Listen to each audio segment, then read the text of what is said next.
Doctor Aldo Alurralde, juez federal titular del Juzgado Federal de Reconquista, actualmente a cargo del Juzgado Federal número 2 de Santa Fe. El perfil del juez, el hombre detrás del cargo.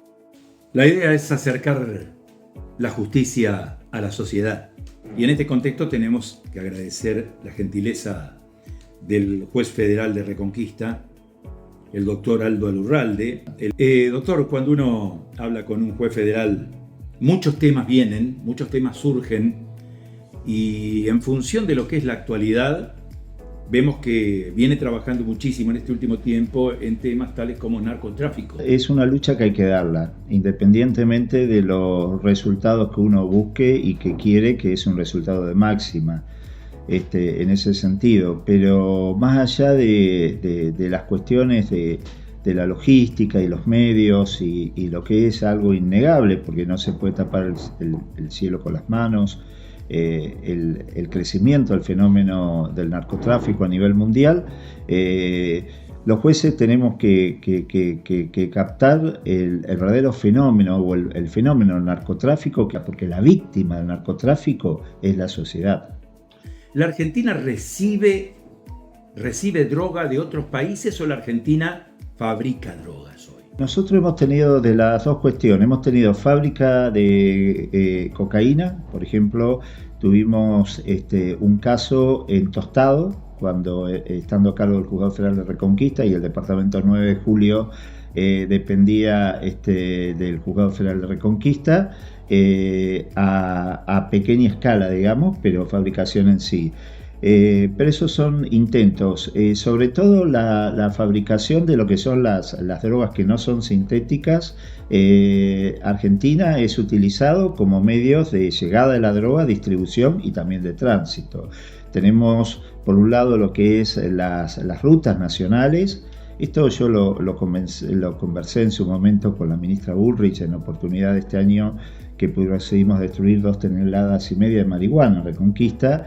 La necesidad de realizar los controles que sean necesarios. Hay que cerrar en las rutas nacionales, hay que cerrar el grifo, hay que cortar el grifo, digamos, por donde ingresa el material estupefaciente o por donde se traslada.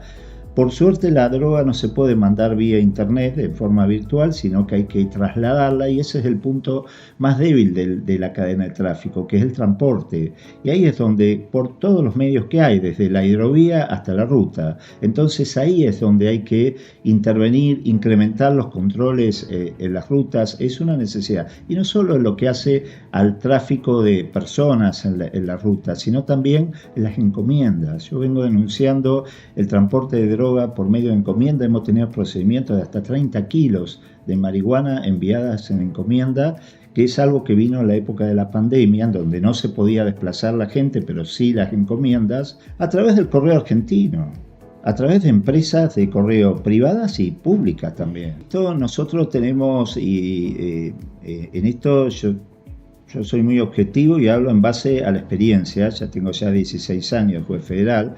Me ha tocado estar de ser juez federal también de Presidencia Roque Sempeña en Chaco, cuando dependíamos de la Cámara Federal de Apelaciones de Resistencia de Chaco.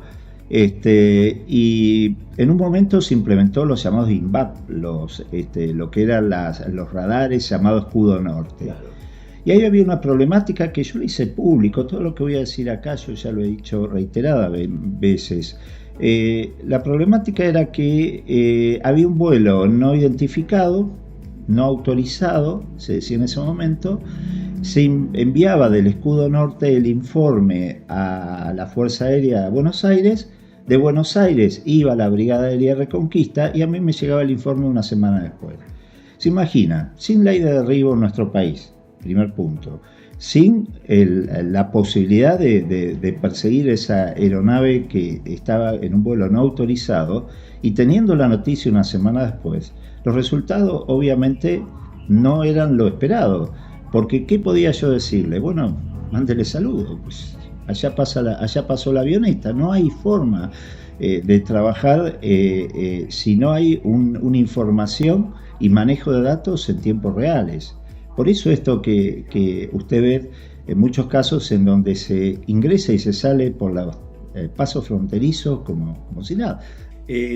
Uno piensa siempre que estos temas, estos procedimientos que se realizan en prevención de narcotráfico y en control de mercaderías y de rutas, tienen que tener una coordinación entre las fuerzas federales y las fuerzas provinciales, ¿sí?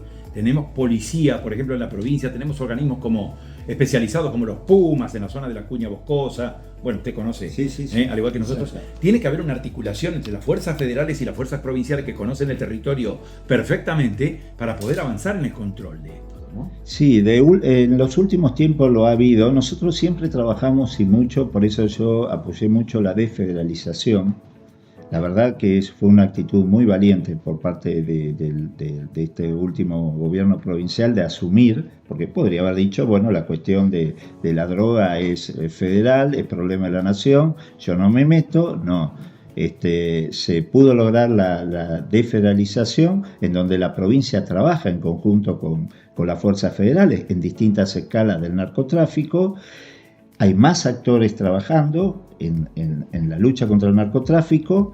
Al estar más diseminado esa cuestión, complica más nichos de corrupción, porque si usted tiene toda la facultad solo de investigar el narcotráfico, se presta, siempre que el poder se concentra, se presta a estas situaciones que se pueden dar. En cambio acá hay varios actores trabajando, jueces provinciales, fiscales federales, jueces federales, trabajando en una misma materia.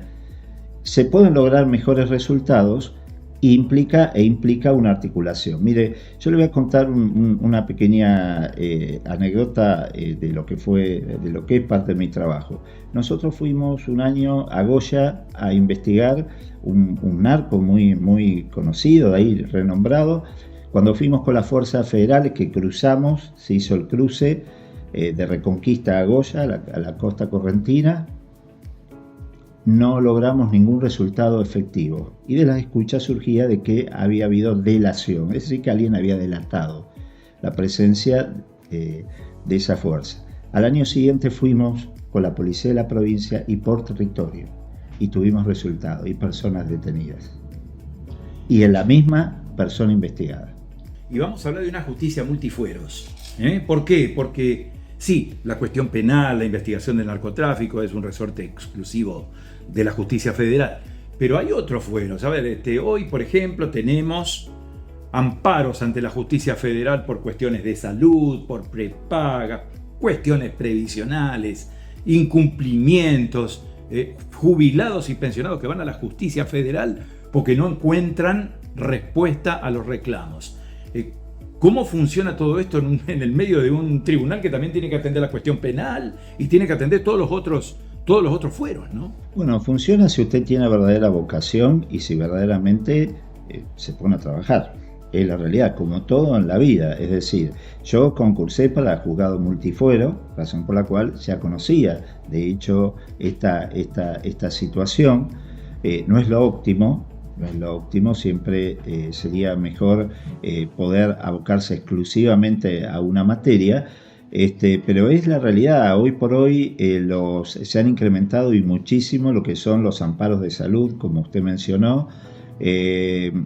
Hoy por hoy hay muchos inconvenientes dados por las obras sociales que no quieren reconocer prestaciones a veces hasta que son básicas y necesarias. Está en juego las cuestiones de humanidad también. Nadie toma un medicamento porque quiere, sino porque se lo ha recetado y verdaderamente lo necesita. Y generalmente son medicamentos para personas con enfermedades terminales, que más allá que por ahí la obra social pueda decirle no, pero en realidad teniendo en cuenta la edad, fíjese qué cruel, teniendo en cuenta la edad y teniendo en cuenta que los resultados podrían verse más allá de la posibilidad de supervivencia de esa persona, así le contesta a veces las obras sociales.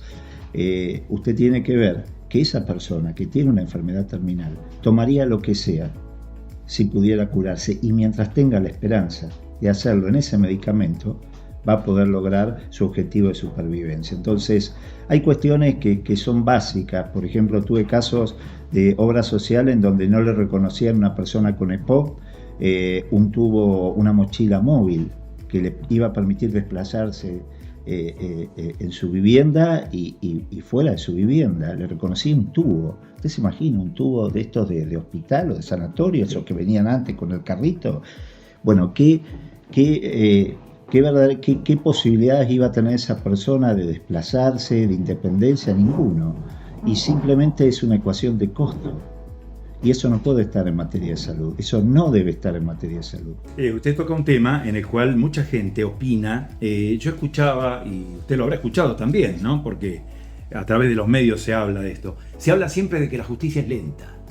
De que la justicia, los tiempos de la justicia no responden a los tiempos de los ciudadanos y las ciudadanas en sus reclamos. ¿Esto es tan así? A veces en algunas cuestiones, en materia de salud, nosotros no. Nosotros, como son medidas cautelares y el proceso lo permite, podemos dar una respuesta casi inmediata, honestamente, más si hay un verdadero peligro de la demora. Usted, una persona que tiene una fecha programada para una operación o está esperando en una cama de un sanatorio una prótesis que no le quiere reconocer la obra social, usted se imagina que yo no me puedo tomar un año para decidirlo, pues yo sé que lo que es estar en una cama de un sanatorio esperando una prótesis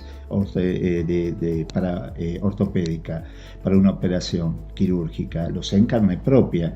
Entonces, cuando tenemos esos casos, o sea, eso es el sentido común que tiene que existir en el juez.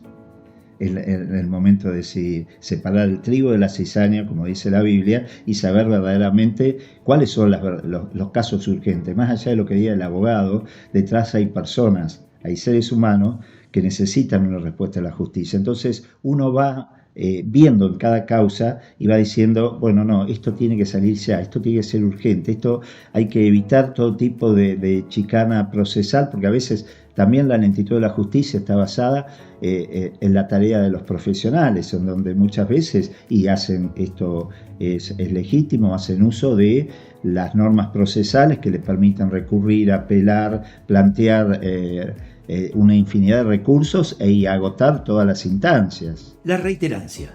Vemos casos de personas que han delinquido delitos de una u otra naturaleza, 1, 2, 3 veces, y están en libertad. ¿Qué es lo que pasa? La ley, el código penal. Usted está justo hablando con el juez, el primer juez que la provincia de Santa Fe aplicó la ley de reiterancia. A 5 días está promulgada. Inclusive la ministra de Justicia, de Seguridad, me felicitó públicamente. Fue uno de los primeros casos que apliqué la ley de reiterancia. La reiterancia es un parche a lo que es la lentitud judicial, a todo eso que usted dice justamente de que no se logra la sentencia firme porque se apela, se va a una instancia, a otra, se plantea toda la serie de recursos y el bagaje de recursos jurídicos hasta llegar a una sentencia definitiva. Y la reiterancia viene a solucionar estas cuestiones. Y esto se emparenta también con lo que es el sentido común. Si una persona ha cometido un delito, se le ha dado algún beneficio de salida transitoria o de condena de ejecución condicional, vuelve a cometer otro delito, yo le pregunto, lo que pregunta la sociedad, ¿hasta cuándo?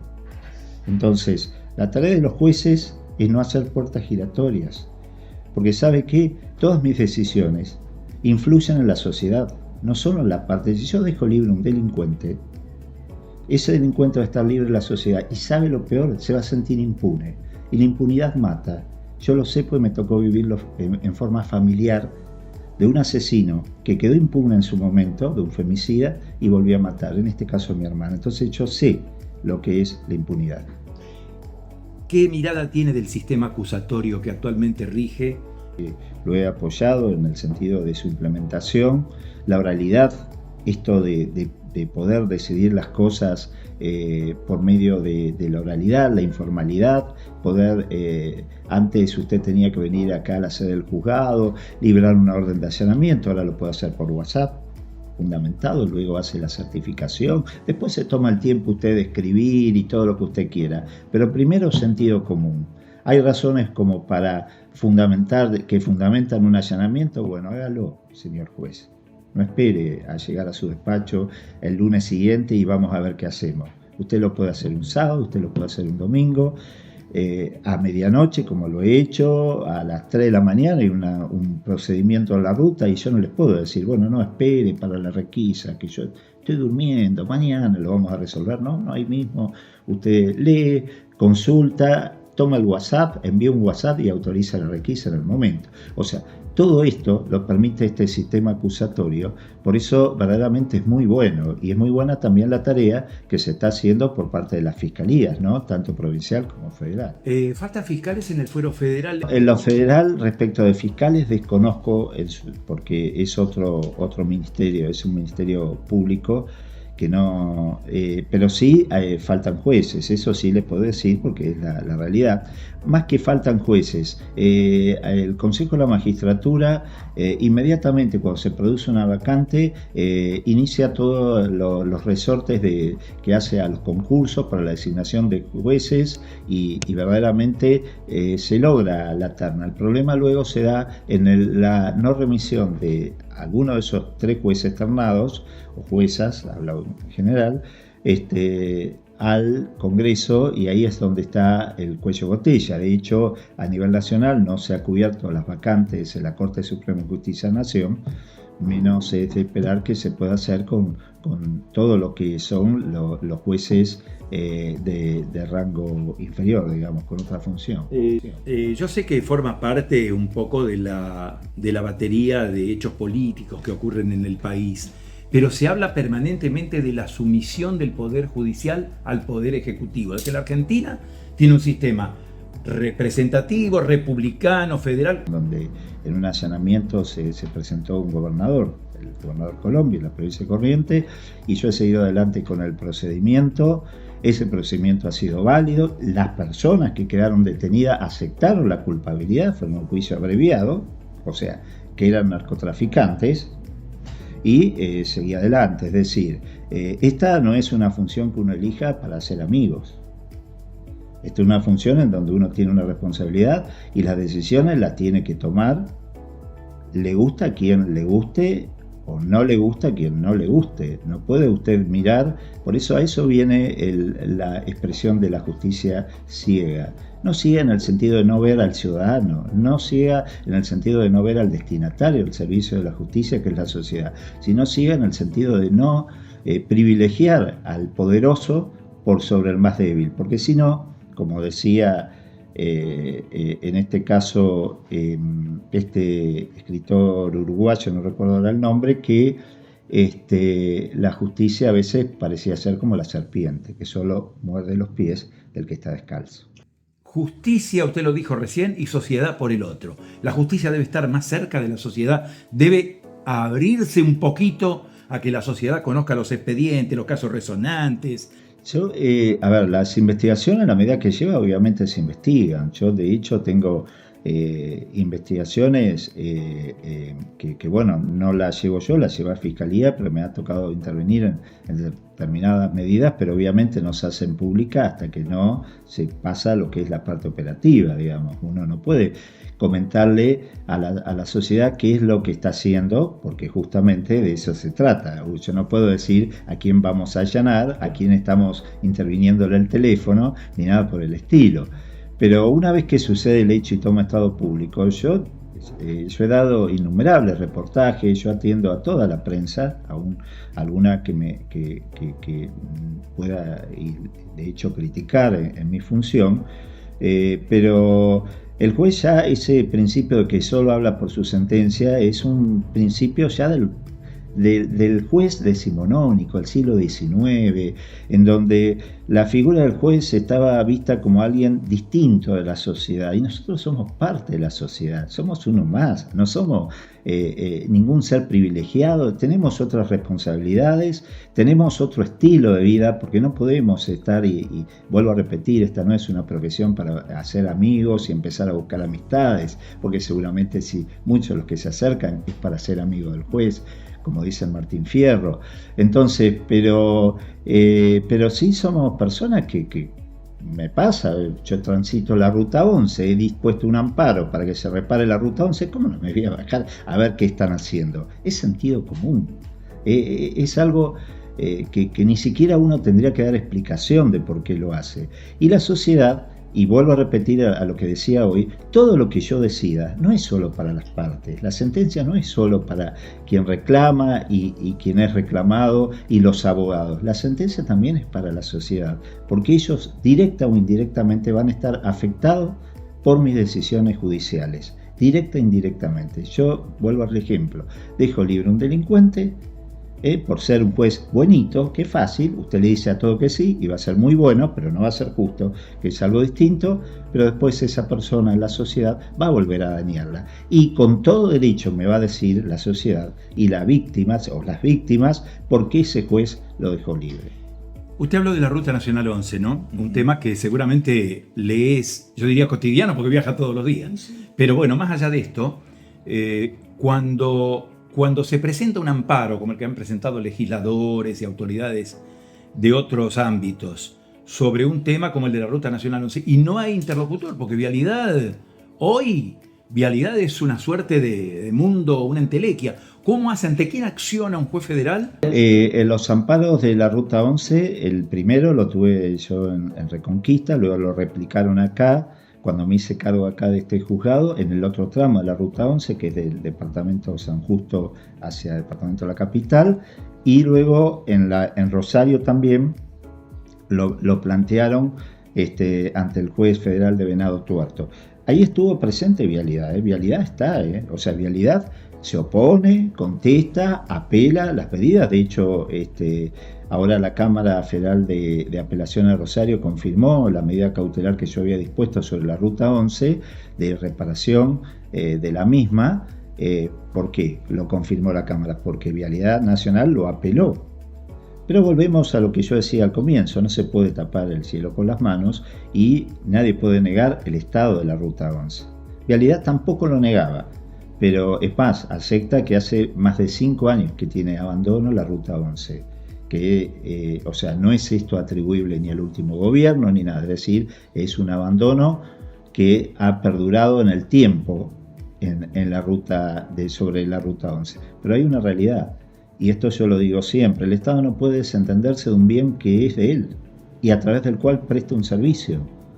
Mientras lo tenga el Estado, si no lo quiere prestar, eso ya es política del Estado. Nosotros no podemos, como jueces, disponer cómo administrar los bienes, cómo debe administrar los bienes el Estado. No tenemos facultades de administración, porque ese es otro poder que es el poder administrador, que es el poder ejecutivo.